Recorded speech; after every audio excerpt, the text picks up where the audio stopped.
get started with our last session of the day.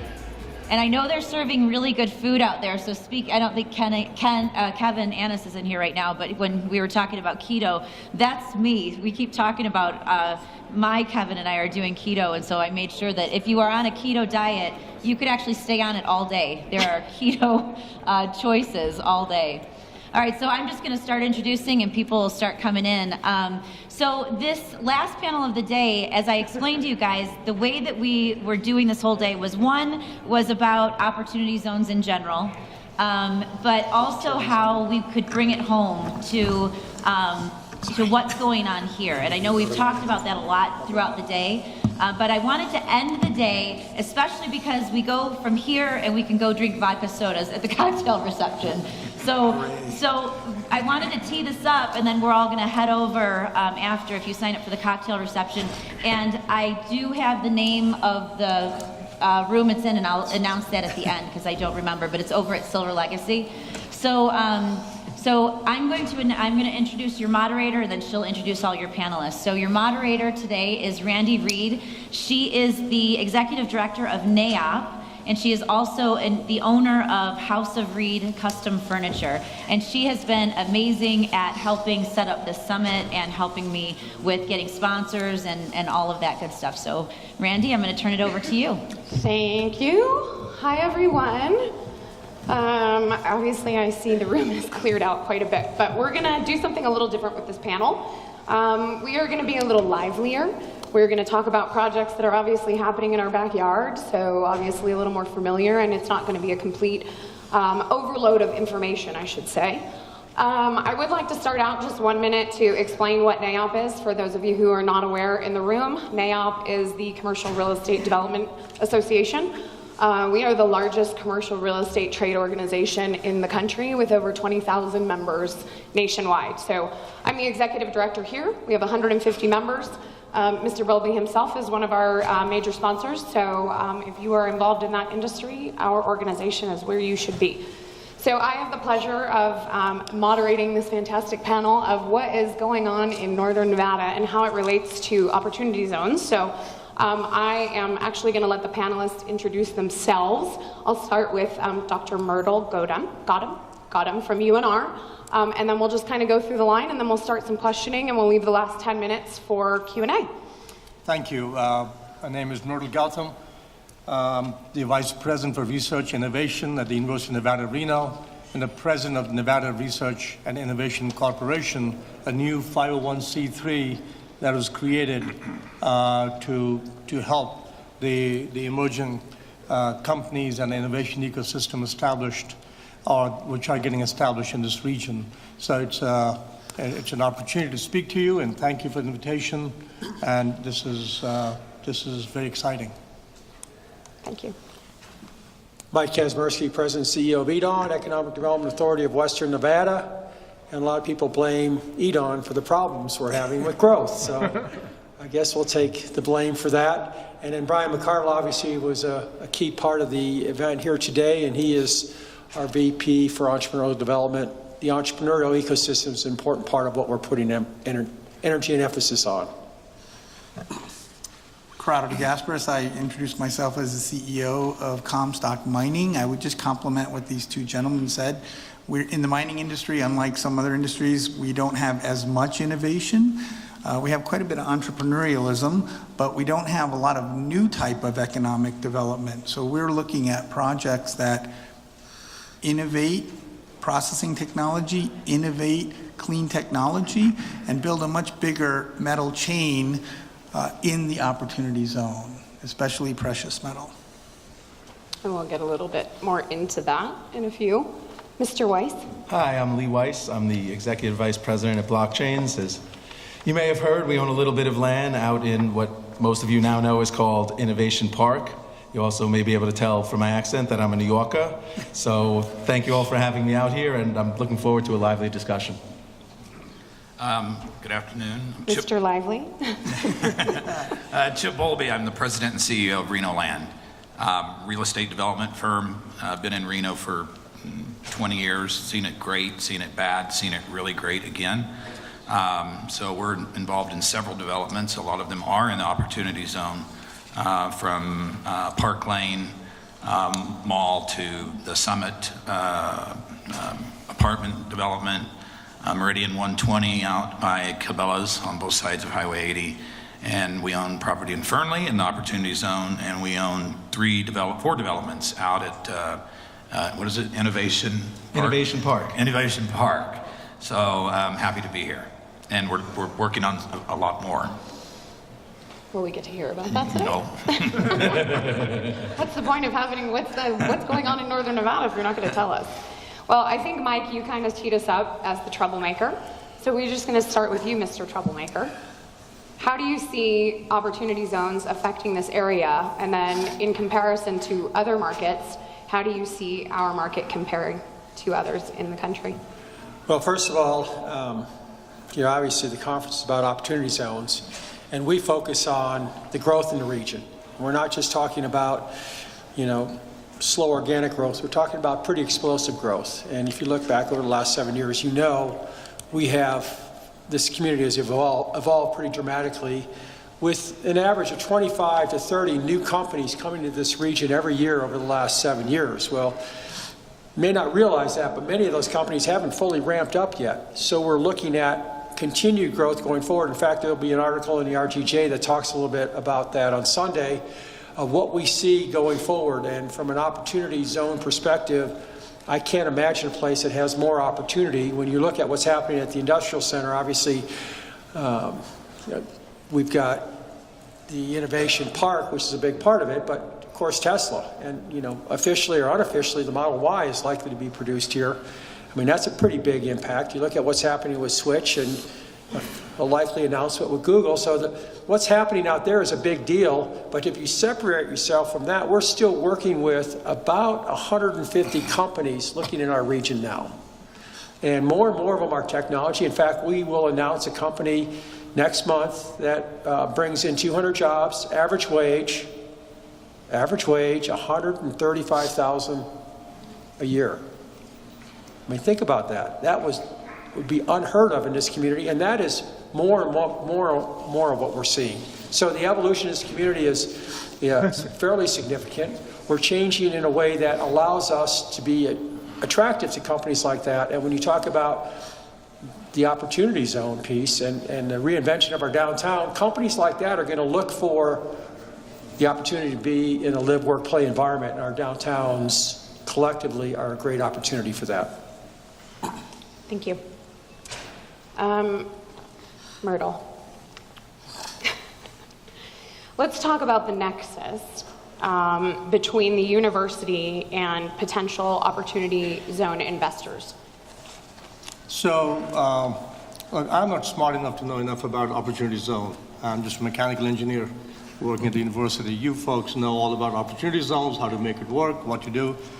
Our role as a land grant institution, a public research university recently classified as Research 1, very high research activity.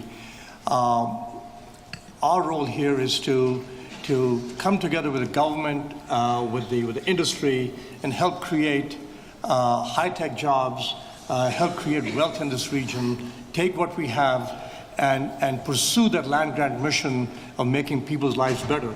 Now, we have a long-term vision in this. We are in this town with an impact of $1.1 billion as of 3 years ago, perhaps 1.2 today. And our goal has been, at least for the past 5 years, to do everything we can to help develop this emerging ecosystem, help, in fact, help with the growth of the ecosystem in this region and see how we align with the state's economic goals. Now, people often ask us, what's going on in Reno over here? What's the secret for this whole thing? And I tell them there's really no magic. We communicate.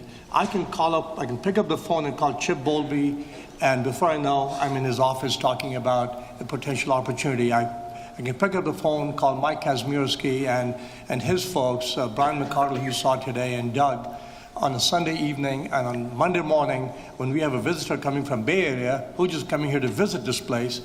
we can have a full day completely blocked off, and those folks are almost exhausted till they get a glass of wine, and they're still not happy with it, and they go back, and by the time they get to the Bay Area, they're looking for an opportunity to come back over here. This is what we do. This is communication. This is what the university does. We take our findings, whether it's applied research, fundamental research, translational research, see how we can make it grow, help the companies over here, and it's really that simple. So long-term vision of a public land-grant university is to help create jobs and wealth, take our technology and help companies grow, because those high-tech companies will create more service jobs, they will create more wealth, they'll have more disposable income, which creates more equity, and will create further wage increases. The formula is pretty straightforward, and we are here to support this community. We are part of the community, and we take pride in making people's lives better. Thank you. We appreciate that in this community. Switching it over to my guys at the right, who are both with huge properties within opportunity zones. Chip, we'll start with you. What's going on with Park Lane? A lot. Park Lane is now about 1,800 multifamily units in 9 different buildings, 70,000 square feet of retail, 171 key hotel, and food halls. We're doing a WeWorks type development there, 1.5 acre park. If you've driven by the last few days, we are now going vertical on the first wrap building, but in May we'll have about 700 units going at one time, and we will plan to just move forward right there. That's an interesting project because there was no opportunity zone when we bought the land, and that's similar to some of our other holdings.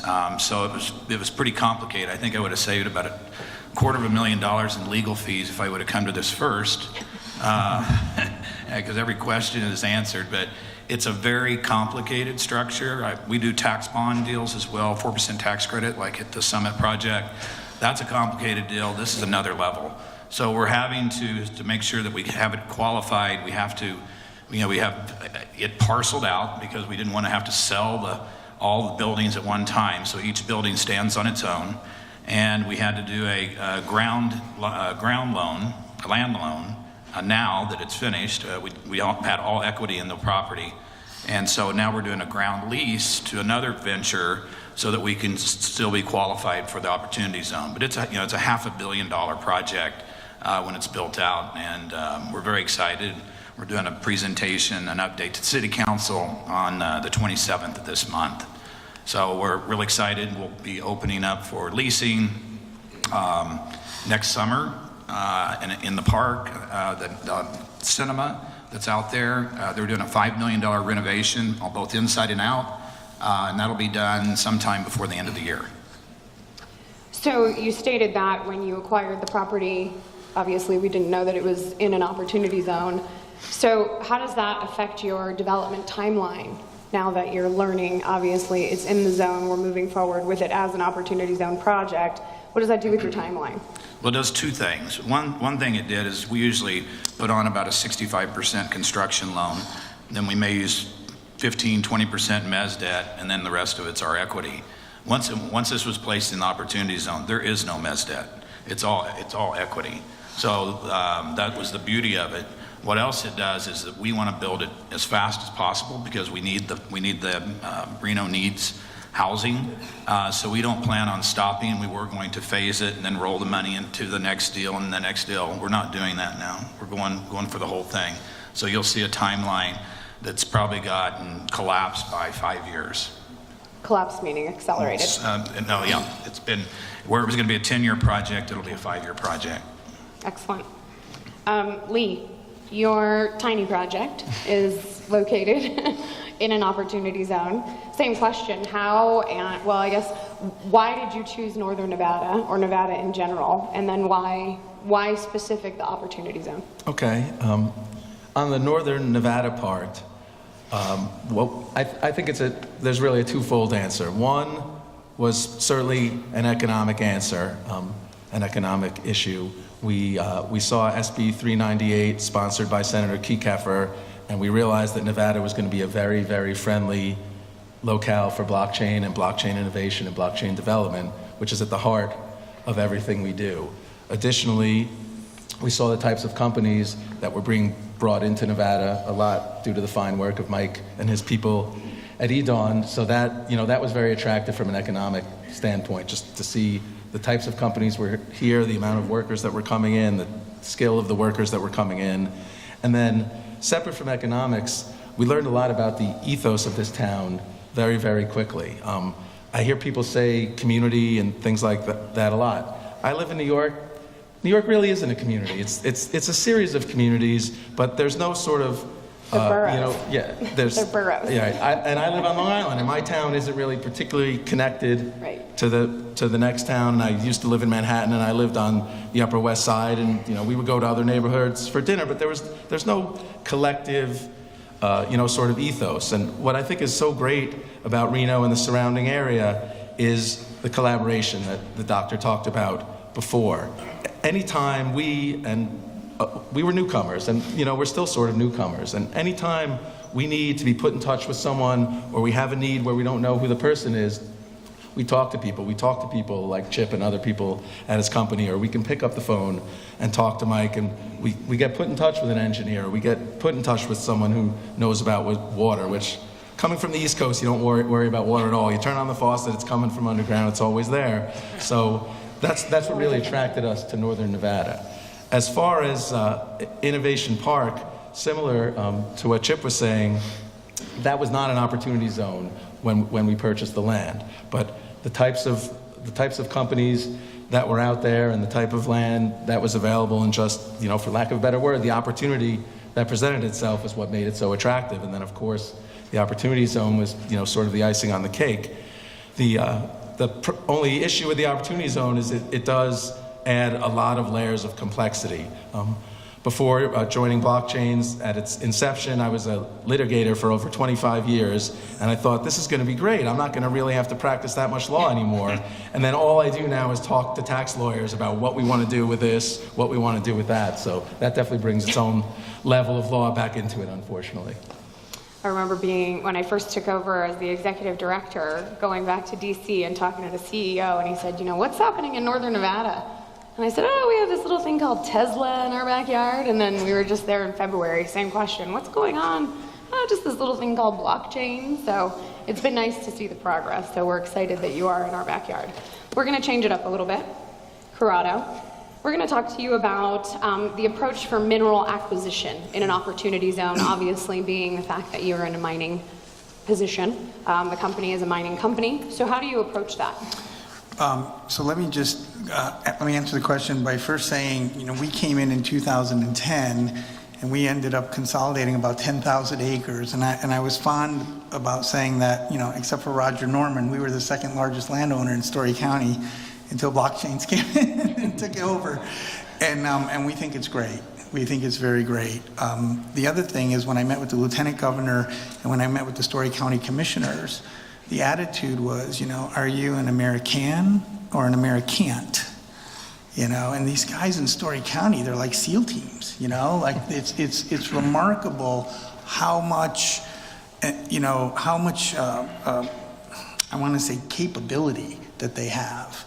And so they were very concerned about us because Virginia City had gone through a second revolution, going from being the richest mineral place on earth to being one of the most exciting tourism places on earth. So I saw people look at me, Barrick, Newmont, these folks would be like, young man, you're gonna build a mine in Virginia City.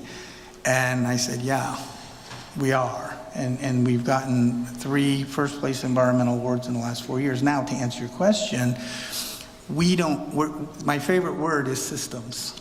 My second favorite word is ecosystems. My third favorite word is throughput.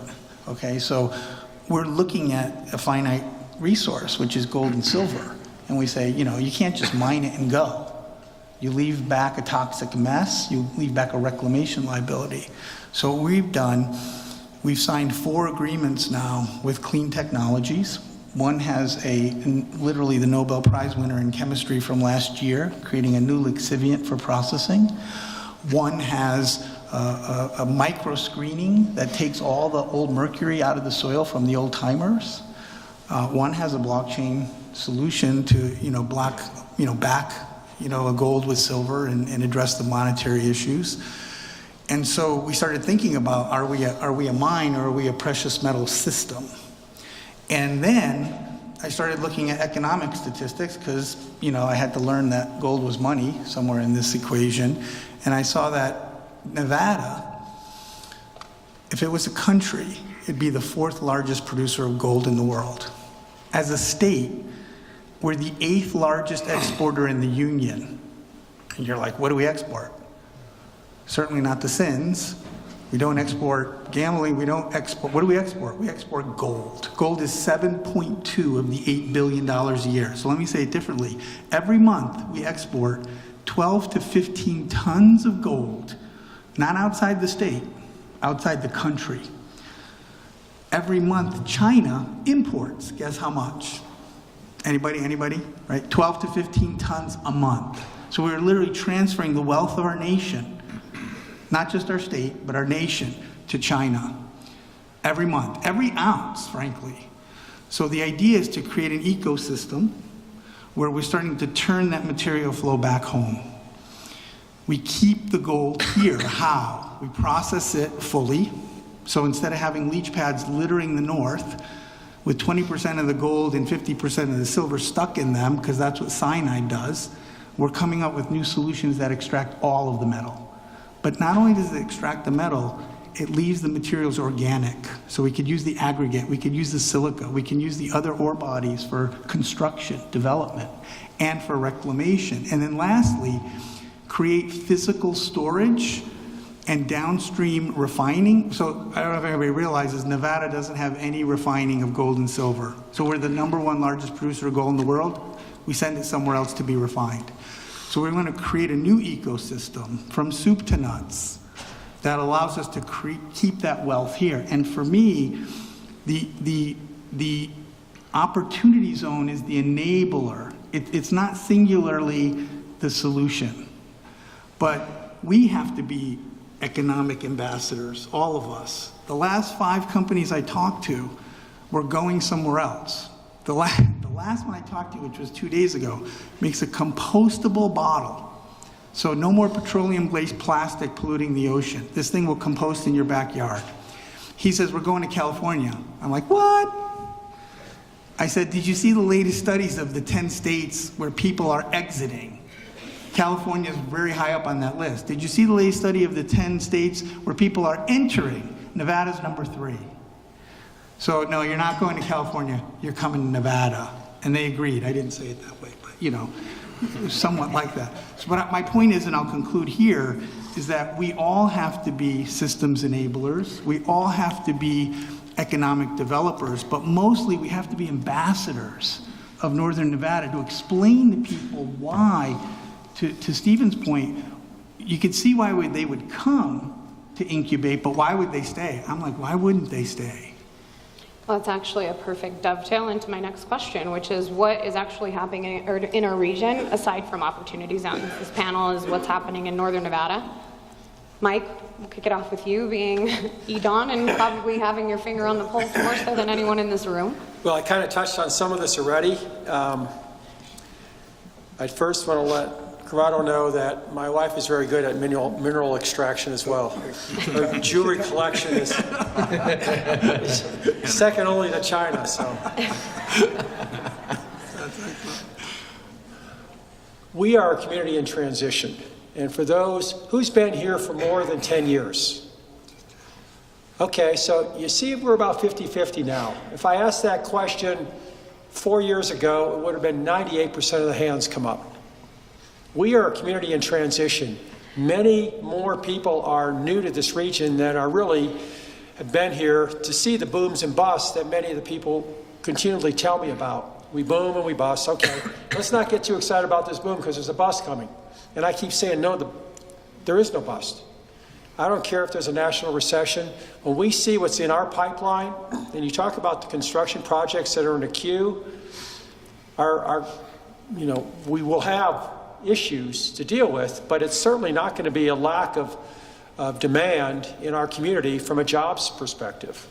And I think probably the biggest challenge is going to be the workforce piece, and we're working on that pretty aggressively with plenty of talent in Northern California that really doesn't appreciate a $2,500 one-bedroom rent. Even though ours are really expensive now, it seems cheap to them.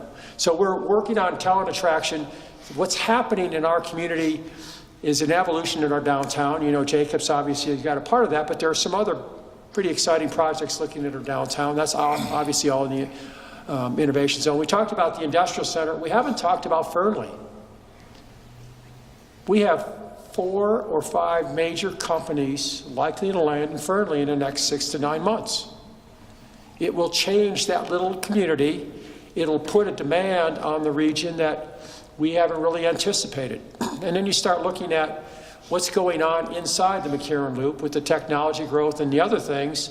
And when we start talking about opportunity zone investment, if you're not looking at housing, you really need to be. I mean, Chip talked about how many, 1,700 in 5 years? Right. We need over 30,000, and some estimates as high as 50,000 new housing units. That's building the entire city of Carson City in our current infrastructure in the next 5 years. We're not doing it. We pulled less permits this year than we did last year. So if we don't start to look at that opportunity, we will not bring in the talent because they won't be able to find a place to live.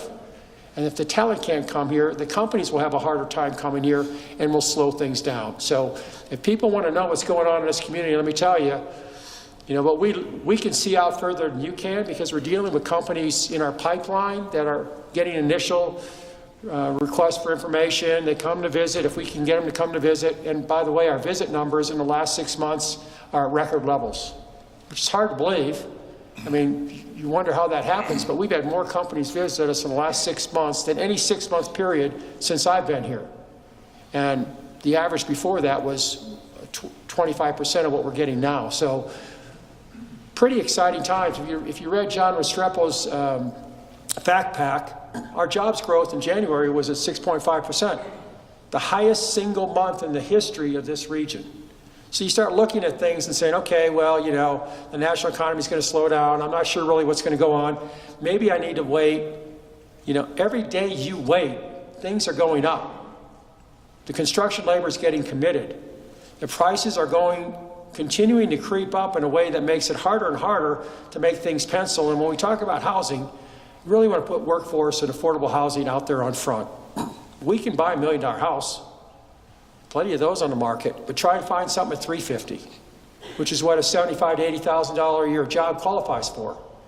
Good luck. It's just not going to happen. So when you start talking about what's happening here, exciting times now, exciting times. If you look at the EPIC report for the next 5 years, we don't see much of a pullback, 50 to 60,000 new jobs, and that doesn't take into account in any way what's going to happen with the Tesla Model Y, what's going to happen with Google, what's going to happen with Blockchain Inc. That doesn't really even count their investment. That's just what we're looking at in other companies. And you start talking about companies, advanced manufacturing, which is what we're pushing for.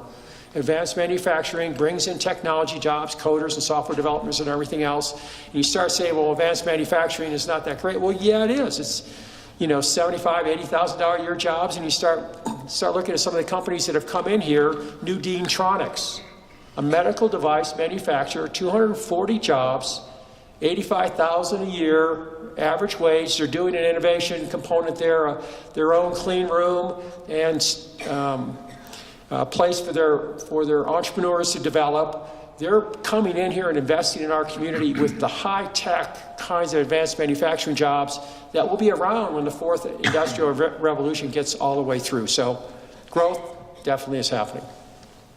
With that growth, obviously there's a tremendous amount of growth to happen in Tri-Center. You guys obviously... Innovation Park. What are you planning out there? What can you tell us?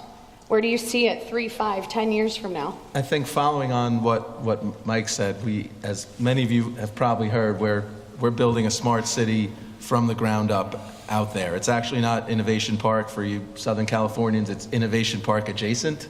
So it's literally right next door to the park. It's over 2,000 acres, and we're currently in the planning phases. And what we're looking at is a wholly contained residential, retail, government services, infrastructure, smart city built completely from the ground up. Right now, it's basically completely dirt. There's a few horses, but it's mostly dirt. And we're looking at innovating in all different ways. And one of the ways we're looking to innovate is particularly with respect to housing. We recognize all of the housing shortage issues that are here, and we're exploring a variety of interesting alternatives. We're going to be making announcements throughout the year as to what's going on in that smart city. Also, there's going to be some interesting potential transportation announcements as to how people are going to get to and from the smart city when they want to go into Reno, because obviously the goal of this project is not to isolate Reno. But one thing we're particularly looking into, the millennials have a lot less interest in home ownership than any generation before them. They're much more part of a shared economy. So that's one thing we're looking at, how to potentially integrate that with housing. And we think it's going to be like nothing else that's been done before. And that's the goal of it. And of course, all of this, the underlying facet of it is going to be blockchain technology. And this is going to be a place that's ripe for innovation. There's a lot of companies that want to develop in this space, but they don't have any place to try this out. They don't have any place to build it. Most of it is existing cities. They put a smart meter on a home and they say, oh, look, now we're a smart city. We're full of smart homes. We're doing it in a different way. And the goal of all of this is to create a community, create high-paying jobs, create tax money that flowing in to the economy in Story County and also into Reno that lifts up all of northern Nevada. And another thing we're working on also is education. Education is very important to us. It's all well and good to have these high-paying jobs, but the goal shouldn't be to bring in people from California, to bring in people from other states. And I'm saying this as someone who's from another state, sure. But our purpose has always been, once we were in this community, we want to be a partner in this community. So that's very important to us, that the next generation of children who are in school and then are going to college are educated in blockchain and these other emerging technologies. Excellent.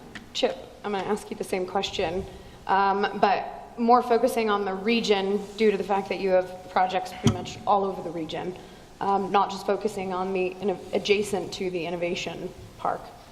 Right. Well, just following up on what he said, that's an important thing about the education, and we are very focused. And Myrtle's, we've been meeting with the University of Reno, we've been meeting with TMCC. We believe two things. One is that if we don't have educated people, and we're talking that Google needs 750 electricians tomorrow, and they're going to need another 500, they're saying, every year for the next 10 years, electrical engineers, HVAC.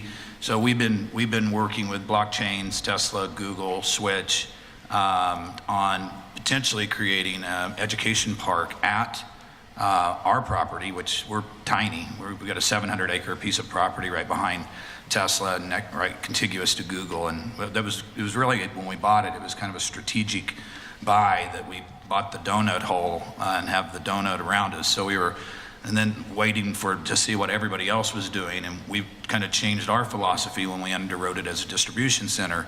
We like to focus on R&D, advanced manufacturing, and do a whole campus out there, but have an education component out there where maybe it's a vocational program, an internship program, so that some of these people can work and have a place to go to get education, to get certified.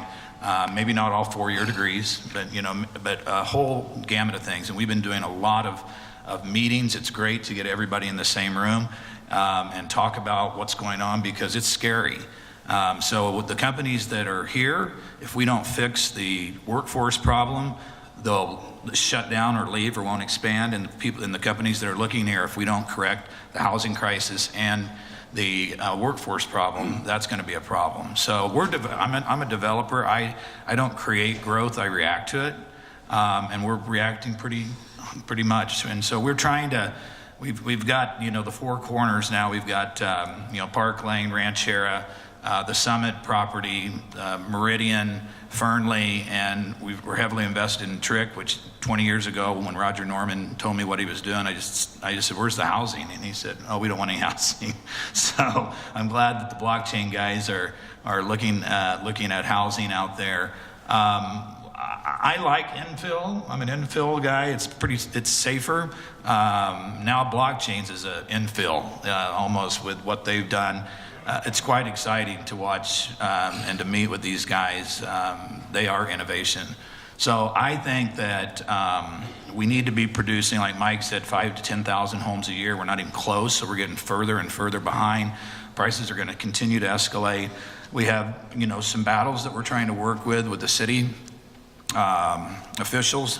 Unlike in Story County, it's a little bit more difficult here, and that's going to have to be addressed here pretty quickly, or we'll just shoot ourselves in the foot and take all this really good things that we've done and what's created, that Mike's created and his team, and it'll stop. So we do all kinds of housing. We do, you know, industrial, commercial, but we do affordable housing as well. The Summit project is the largest bond deal, residential bond deal ever done in the state of Nevada. It's a 4% tax credit deal. So we call it 80-20, 80% market rate, 20% workforce housing. So those are leased to people that make 50% of the average median income. Great location, great school district. We believe that the socioeconomic value of what that does to that 20%, we're actually doing 27% on this project, is you can't trade it in. It lifts them up. We'd like to do more of those. They're very difficult to do. That one's not in an opportunity zone, but we are very focused on downtown Reno right now, and we think that's where we want to be. And we've got some offers out. I'm looking over at one of my brokers, and it's difficult, but we would like to make a major impact and be part of the solution of downtown. And what El Dorado's done, and Ken Crater and all of that. It's starting to happen. It hasn't happened yet. We're part of the business industry fund that Cindy Corrado started, and we just want to be a part of it. We believe that that other things, whether it's education, entertainment, our road systems, our medical system, all of this stuff, you can't just look singularly. You need to look at the whole picture and address the needs of the community to make it a community. Thank you. Switching it up a little bit, Myrtle. Want to talk to you about our high-tech entrepreneurship and how UNR is touted as basically spearheading this influx of high-tech manufacturing, entrepreneurship, and this innovative type of ecosystem that we've created here. Can you talk to us a little bit about that? What's the university's role? What's been your role, your experience? And then second part, how are you seeing that compared across the country? So isn't this wonderful? Where here I'm, you know, a faculty member sitting with the economic developers, sitting with some of mining and land development and blockchains on the other side, and you have a business of your own, and this didn't happen very often in the past. So talking to what Corrado said, two things. Number one, they like to export things. We like to export technology but we both like to create things here in Nevada. We like to create technology, we like to create talent over here, but we like to keep talent over here and give them an opportunity to not only work for these big industrial houses who will do what they do as all industry houses, car models change, materials change, technology changes, it requires new skill sets. And so as we grow in this very disruptive environment where technology acceleration has just been phenomenal, we have to keep pace with all that development that's taking place. So in our case, we have to be, and we have to be responsive to the changes which are taking place. We have to be adaptable, we have to be flexible, and we have to respond to the kind of jobs which will show up tomorrow and a month from now. And not just the jobs, it's a type of jobs, a number of jobs, the quality of jobs, security, the lifestyles, the climate, you name it. We have to be responsive and have a workforce on this one end. You have the shop floor on one end, you have those who create technology on the other end, and we have to be responsive, and we are. But then there's this huge body where typically four-year universities, research universities, somehow have not worked very well with two-year colleges. I can tell you, we firmly believe in working with developing and helping two-year colleges where they're creating a talent that's going to implement the technologies which are developed in four-year R&D universities. Otherwise, it'll go back to China the way it did several years ago, and we'll be back in the same boat. So we as I said, so that's one of the things we're doing. We like to import talent from outside to this region, and I believe startups and spin-outs from our technology at the university, startups which are not in the university, bringing companies from California, Chicago, elsewhere in the country to come to this region, providing them resources that Silicon Valley cannot. You can be in the Bay Area today and try to use an electron microscope on a campus. They won't let you step foot on the campus. Whereas at the University of Nevada, Reno, we have opened up our entire campus, this huge research infrastructure, to companies that can least afford to buy these things, the startup companies. We have our colleagues from Tesla who come over and use some of the systems that we have over here. We had a call from Blockchains the other day they wanted to use a library. We found a way to get it done. So I can tell you, if anyone you feel from the industry can do things faster than we can, let me know. We'll try to beat you next day. So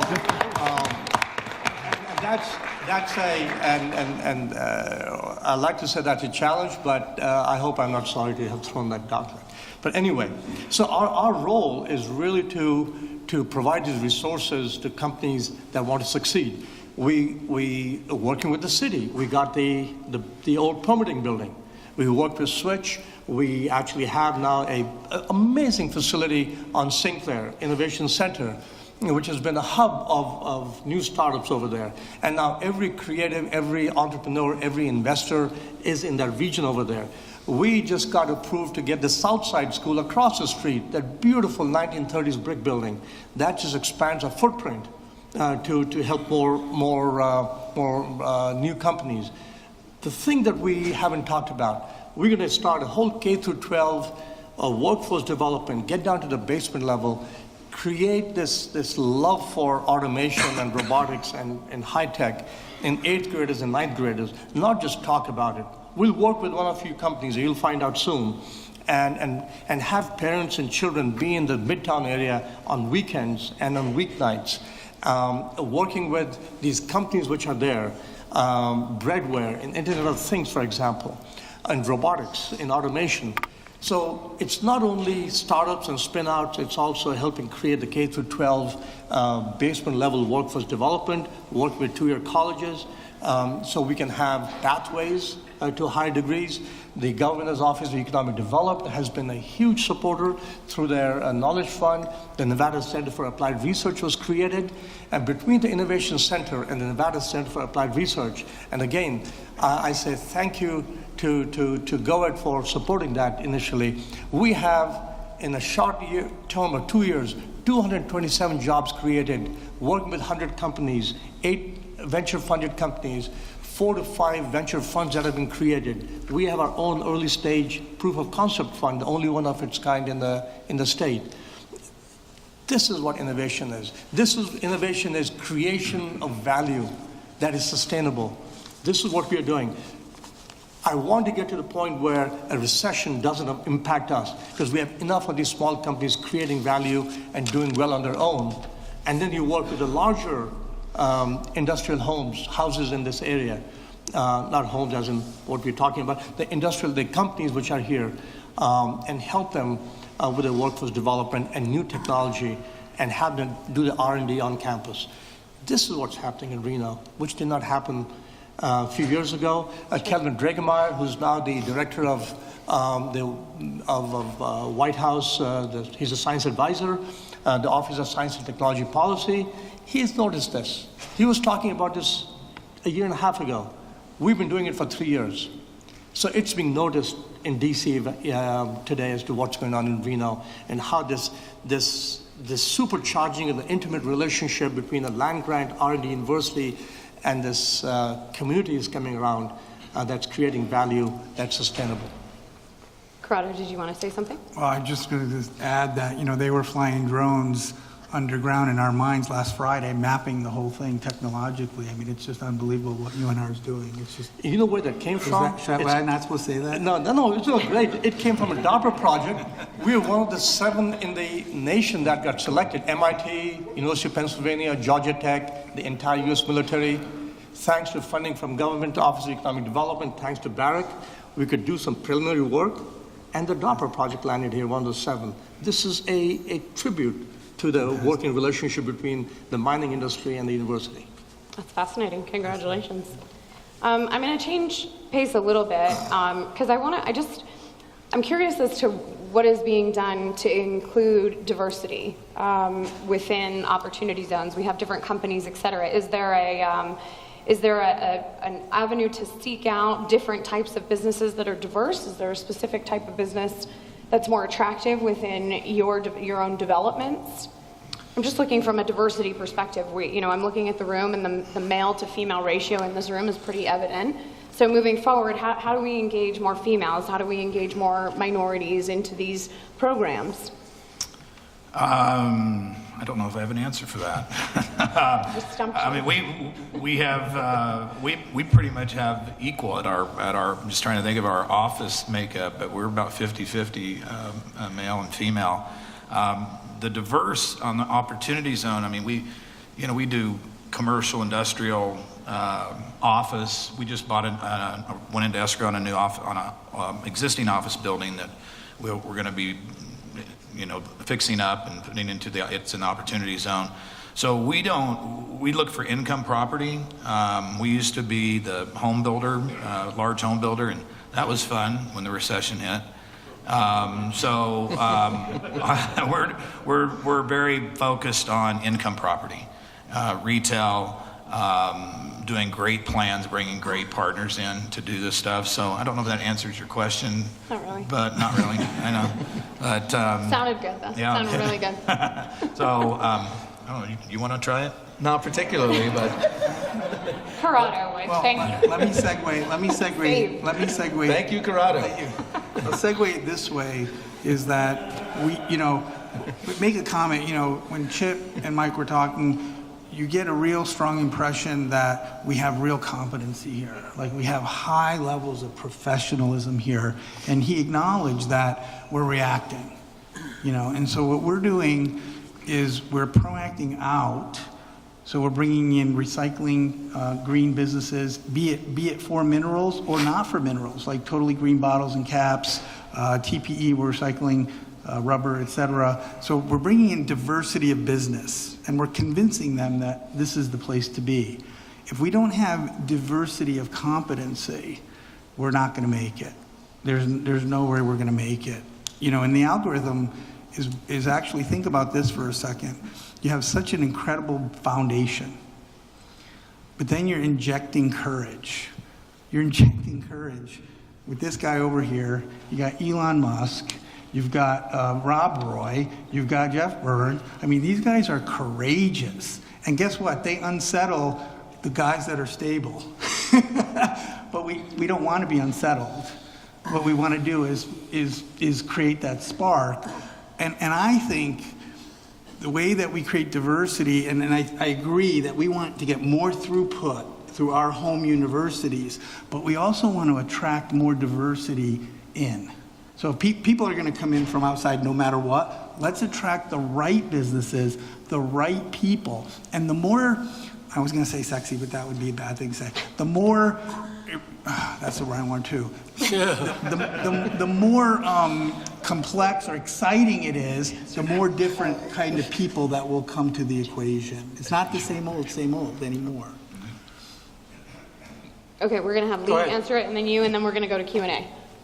Yeah, I just want to follow on what Corrado said. It's a cliched word, obviously these days, but what we're looking to do is foster disruption, and that's what blockchain technology can do. It can change sort of every industry in ways that, you know, people haven't thought of. And the people who are working on those types of projects are incredibly diverse. And by bringing them into Nevada, that most of them honestly don't know about. You know, that sign could say maybe the best, you know, little kept secret instead of the city. And, you know, I think we all need to work better on that, increasing that profile. And, you know, one of the best ways to do that is bring in these disruptive companies from outside Nevada. And that's, you know, one of the things that's one of our priorities. You know, that really changed with what Mike and his team have done, because when I first was on the board of EDAWN, it was, you know, distribution, then some manufacturing and a few headquarters. That whole thing is turned upside down now. It's technology, advanced manufacturing, higher paying jobs, and that bringing in companies that are going to pay you $135,000, that was just unheard of a couple of years ago. So I take my hat off to them. It was fun being on the board, exciting seeing everything happening. But with blockchain, you know, it's going to be like the new internet. You know, it's going to be the new thing, and I think that's going to bring international attention. I think what Google's getting ready to do is going to bring international attention, and I'm glad I'm here for the ride. I mean, we're all in. We believe. Okay, Mike, we'll have you finish it out, and then we'll open it up to Q&A. Yeah, I think we have a problem with diversity.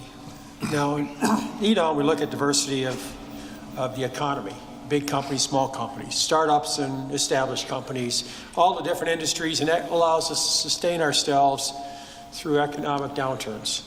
What we don't have is a very good diversity of workforce. And if you look at the stage, you know, your experts here, Myrtle's the welcome exception, are old white males, or older white males. I won't say we're all old. I'm Italian. And so that is what we are as a community. We've moved hard, and I think we've done better in moving in a direction where women are more in leadership positions. You know, our board is now 35–40% women, but we're still looking at how do we bring that diversity in, and then we've got a Hispanic outreach program really to get our workforce up to speed in programs that will allow them to take advantage of these great jobs. And you may not realize, but our school district the majority is a minority. So the future workforce in our region are actually Hispanic and other minorities, and we're not doing a very good job of getting our minority leadership in a position where they can be a part of where we're going. So I think it is a problem. I think it is something we all need to step up and say, this is something we want to work on, because, you know, we have that tech talent that comes here is incredibly diverse. You look at the international component to it, you know, the Asian influence and other things, and we've got to be a welcoming community that diversity feels comfortable in. And I think we're better, but we've got a ways to go. Yes. Agreed. Okay, we're going to go ahead and open it to Q&A. Do we have microphones? Thank you. As far as getting labor in here, the whole mountain thing, nobody's really talked about that. I'm from Southern California. I got a ski pass to Mount Rose. I'm there in a half hour snowboarding, and for people coming in from other places, Heavenly and Kirkwood and North Star and Squaw, I mean, that should be a big draw to younger people. The tax break coming from California pays the rent on my little 2-bedroom back house in Midtown. I mean, that no income tax thing for talent coming over the hill should be talked about, because that's huge. So that's from someone, you know, I'm going to be 55, but I used to, you'd come to Reno and you go, yeah, a little seedy shit. That downtown area is what you would remember when you left, but now coming to this and being here for the last 8 months and seeing what Northern Nevada is, that has to get out to everybody. So that's Was that a statement?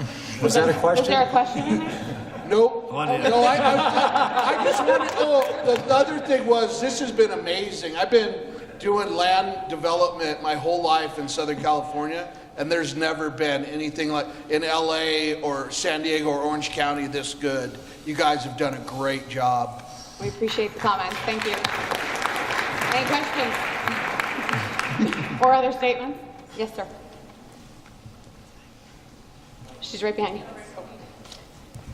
Thank you. I'm going to aim this one at Chip because I think he's the only builder up there on the panel.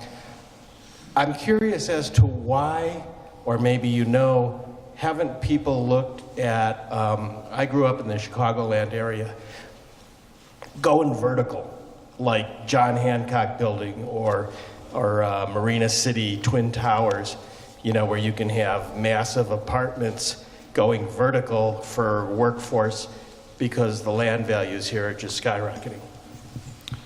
Well, it's a good question because we're all looking at it. One, we can only go 5 stories and build wood.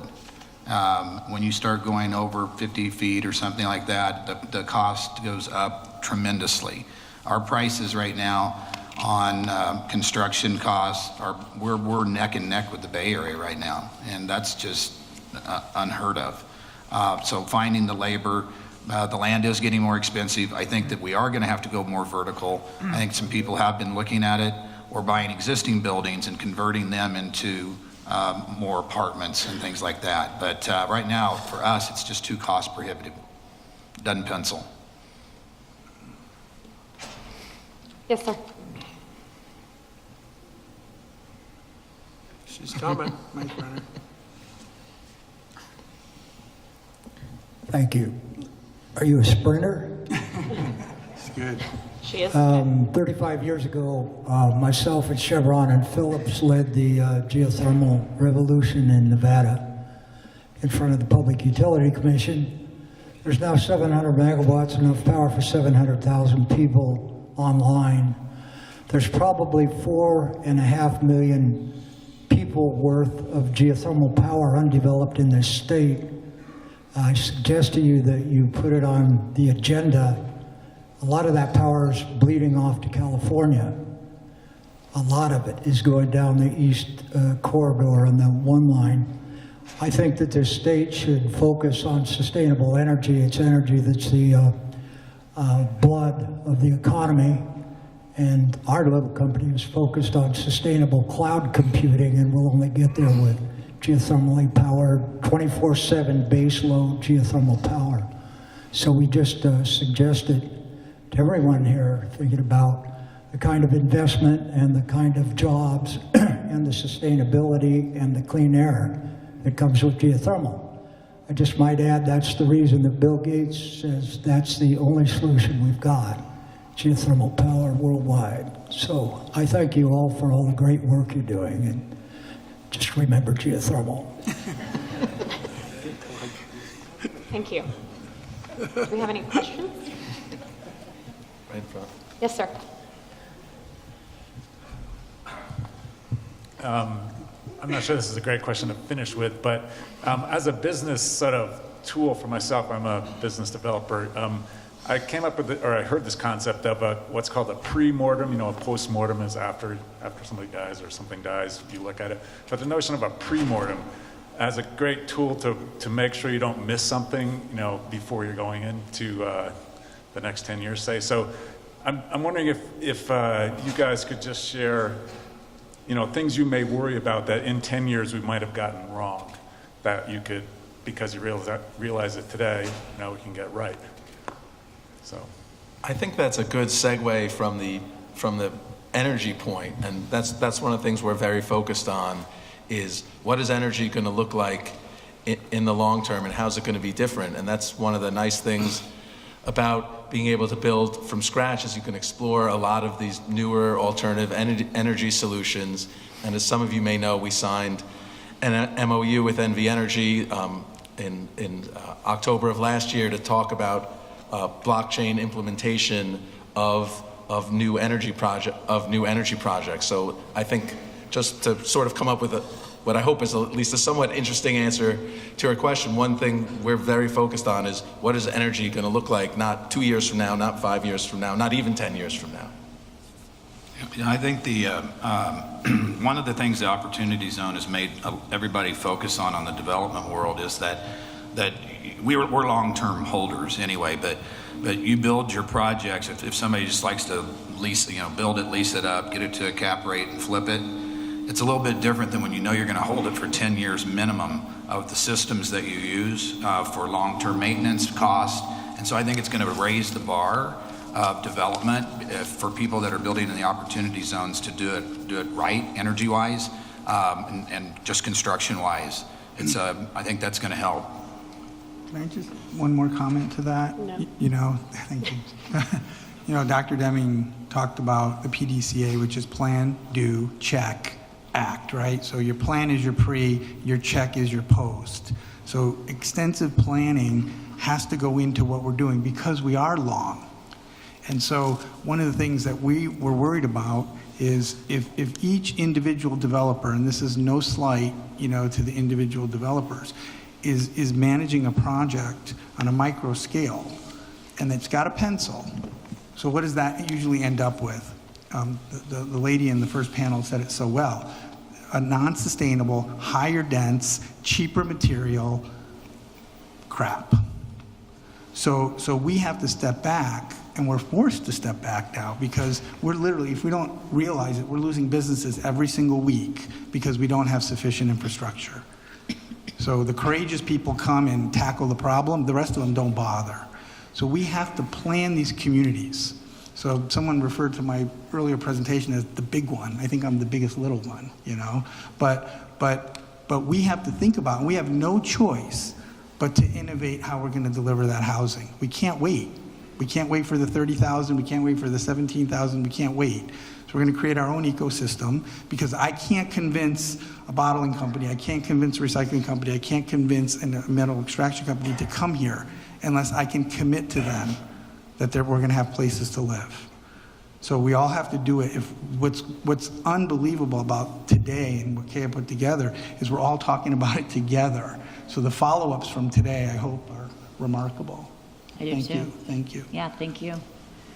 So, thank you guys for doing this last panel. So, this was part of what just wowed me. I mean, I have had the pleasure of meeting Jeff also and spending time and talking about what blockchains is doing. And this is just what energized me so much, seeing what was going on here and then coupling that with opportunity zones. We've already, and I'm so amazed that we have this many people after being here for 8 hours.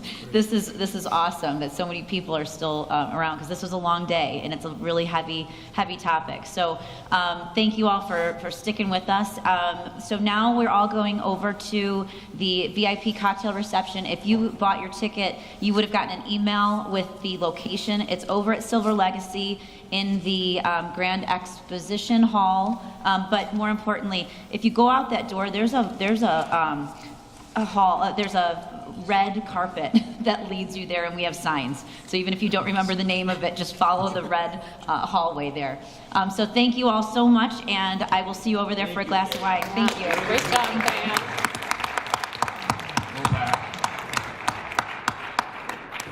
So much.